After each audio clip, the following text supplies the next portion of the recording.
మన రెండు తెలుగు రాష్ట్రాలను కూడా విరామం లేకుండా వర్షాలు కురుస్తూనే ఉన్నాయి. ఇక మరొక 2 రోజుల విరామం తర్వాత మరొక 3 రోజుల పాటు కూడా ఆంధ్రప్రదేశ్ మరియు తెలంగాణలో భారీ వర్షాలు కురుస్తాయని హైదరాబాద్ వాతావరణ కేంద్రం, ఏపీ విపత్తుల నిర్వహణ సంస్థ రెండు కూడా ప్రకటించాయి. ఇక ఏ జిల్లాల్లో వర్షాలు కురుస్తున్నాయి, ఎన్ని రోజుల పాటు కూడా వర్షాలు కురుస్తాయి అని వాతావరణ శాఖలు ఇచ్చినటువంటి రిపోర్ట్ను ఇక్కడ మీకు చూపించి వివరాలు అయితే అందిస్తాను.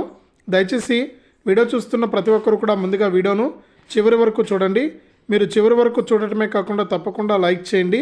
లైక్ చేసి తెలిసిన వాళ్ళకు షేర్ చేయండి. ఇలాంటి మరెన్నో అప్డేట్స్ కోసం ఇప్పుడే మన ఛానల్ను సబ్స్క్రైబ్ చేసుకుని పక్కనే వచ్చే గంట పైన నొక్కి మళ్ళీ వచ్చే ఆల్ అనే గంట పైన నొక్కి ప్రతి వీడియోను కూడా మీరు మిస్ అవ్వకుండా తెలుసుకోండి. ఇక లేట్ చేయకుండా మనం వివరాలకైతే వెళ్దాం. మన రెండు తెలుగు రాష్ట్రాలను కూడా ఎక్కడ చూసినా కూడా వర్షాలు పడుతూనే ఉన్నాయి.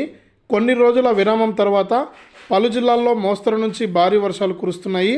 మహబూబాబాదు, నల్గొండ, సూర్యాపేట, ఖమ్మం, వరంగల్, భద్రాద్రి కొత్తగూడెం జిల్లాల్లో వానలు పడుతూ ఉన్నాయి. హైదరాబాద్ నగరంలోనూ కూడా ఈరోజు తేలికపాటి వర్షాలు కురిసే అవకాశం ఉందని వాతావరణ శాఖ అధికారులు అయితే తెలిపారు. మొత్తానికి తెలంగాణలో మహబూబాబాదు, నల్గొండ, సూర్యాపేట, ఖమ్మం, వరంగల్, భద్రాద్రి కొత్తగూడెం జిల్లాల్లో ప్రస్తుతానికి వర్షాలు కురుస్తాయి. హైదరాబాద్లో కూడా వర్షాలు ఉంటాయి కాబట్టి సాయంత్రం జాగ్రత్తగా వెళ్ళండి ఆఫీసుల నుంచి వెళ్ళే వాళ్ళు. ఇక ఆంధ్రప్రదేశ్ విషయానికి వస్తే ఏపీలోని తూర్పుగోదావరి, కృష్ణా, పల్నాడు జిల్లాల్లో వర్షాలు పడతాయని మనకు అప్డేట్ అయితే తీసుకొచ్చారు.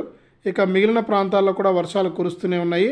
ఈ విధంగా రెండు తెలుగు రాష్ట్రాలను కూడా మరి కాసేపట్లో ఈరోజు సాయంత్రం నుంచి కూడా భారీ వర్షాలు కురుస్తాయని వాతావరణ శాఖ ప్రకటించింది. ఇది రెండు తెలుగు రాష్ట్రాల వాతావరణ సమాచారం. వీడియోను లైక్ చేయండి, షేర్ చేయండి.